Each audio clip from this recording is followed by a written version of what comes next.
கப்பிகளை பத்தி நாங்க முழுமையாக பார்த்தோம். கப்பிகள்ல பிள்ளைகள் கவனிமா, வகை 1, வகை 2, வகை 3, வகை 4 கப்பிகள் இருக்கு. இந்த கப்பிகள்ல பிள்ளைகள் கவனிமா, இந்த கப்பி தொகுதியில இது கப்பி இலேசான கப்பி, இது வெற்றராசு, இது இலேசான வெற்றராசு. இது பிள்ளைகள் துணிக்கைகள், துணிக்கைகள் இணைக்கப்பட்ட இலையானது இலேசானது, நீழ்ச்சி அடையாத நீளா நிலையில கட்டியிருக்கும். இந்த இயக்கத்தை பிள்ளைகள் நாங்க பார்த்துட்டோம்.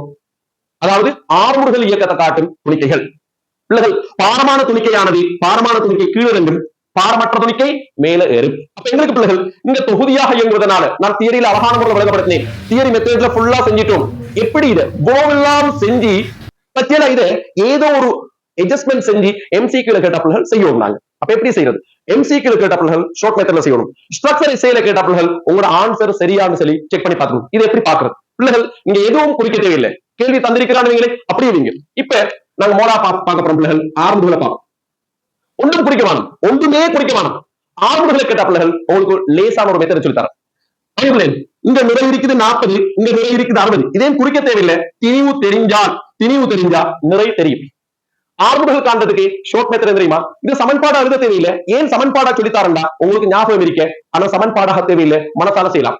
ஏ சமன் நிறை வித்தியாசம், நிறை அல்லது விசைன்னு சொல்லுவோம். நிறையும் ஒரு விசை தான் ஷார்ட் மெத்தட். நிறை வித்தியாசமே, நிறை வித்தியாசம் கீழ் நிறைனா என்ன? இருக்குது நிறை கீழ் திணிவுகளின் கூட்டுத்தொகை, திணிவுகளின் கூட்டுத்தொகை. பிள்ளைகள் இதை நீங்க இப்படி எழுத தேவையில்லை. உங்களுக்கு இது தெரிஞ்சா மனசால செய்யலாம். இங்க பாருங்க பிள்ளைகள், நிறைய இங்க 60 இருக்குது, இங்க 40 இருக்குது. அப்ப நிறை வித்தியாசம் எத்தனை? 60 மைனஸ் 40. வித்தியாசம் தான் கழிக்கணும்.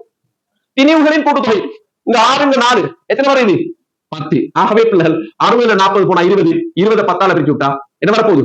2 மீட்டர் செகண்ட் மைனஸ். எங்க பிள்ளை ஒன்றுமே செய்ய தேவையில்லை, ஒன்றுமே செய்ய தேவையில்லை. பார்த்து கேள்வியை பார்த்து ஆன்சர் போலாம். இழுவே எப்படி காண்றேன்? கேர்ள்ஸ் கவனிமா, ஐடியா எங்க ஷார்ட் மெத்தட் ஐடியா. இந்த இருக்கு இழுவை. ரைட், சின்ன திணிவை வச்சு காணவும் மேலும், பெரிய திணிவை வச்சு காணவும் மேலும். நாங்க சின்ன திணிவை வச்சு காணுவோம். இழுவை காண சொன்னா ஐடியா கொஞ்சம் பாருங்க பிள்ளைகள். இது மாதிரி எல்லா கணக்குக்கும் பொருந்துமே, எல்லா கணக்கும் பொருந்தும். சின்ன திணிவை வச்சு காண சொன்னால் லேசான முறை தெரியுமா? நாங்க கண்டன ஆறுமுடுகள், இந்த ஆறுமுடுகளை அந்த ஆறுமுடுகள் கண்ட ஆறுமுடுகள் 2, அந்த ஆறுமுடுகளை திணிவோட பெருக்குங்க. சின்ன திணிவை வச்சு காணப்படுறோமே. 2 தர 4, இது பெரிய திணிவு. 2 தர 4 அப்ப எத்தனை வரும்? 8. சின்ன திணிவாக இருந்தா நிறையோட கூட்டுங்க, நிறையோட கூட்டுங்க.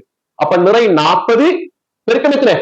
8. ஆகவே பிள்ளைகள் பாருங்க, எழுதுறதுக்கு ஒண்ணுமே இல்ல, ஷார்ட் மெத்தட்ல எல்லாத்துக்கும் போடுங்க. டி சமன் கவனிப்பிள்ளைகள் மனசால பெருக்குங்க. ஆறுமுடுகளை சின்ன திணிவால பெருக்குங்க. 4 8. சின்ன திணிவுன்னு சொன்னா நிறையோட கூட்டுங்க, கூட்டுங்க. ஆகவே 45. இதே பெருசுக்கு எடுப்போம் பிள்ளைகள். பெருசுன்னு சொன்னா அதே மாதிரி பெருக்குங்க. ஆறுமுடுகளை திணிவோட பெருக்குங்க. 6 12, 6 12. பெரிய பெரிய திணிவுன்னு சொன்னா நிறையிலேந்து கழிங்க, நிறையிலேந்து கழிங்க. 60 60 என்ன வரப்போகுது? 6 12. 60 12 போனா எத்தனை? 48. சின்ன திணிவுன்னு சொன்னா கூட்டோடும், பெரிய திணிவுண்டா கழிக்கணும். டி டேஷ கேட்ட பிள்ளைகள் இங்க வார ஆன்சரை 2ஆல பெருக்குங்க, 96. பிள்ளைகள் ஒரு நிமிஷம் போதும் இந்த ஷார்ட் மெத்தட் தெரிஞ்சா எந்த ஒரு விஷயம் குறிக்காம எழுதாம செய்யறது.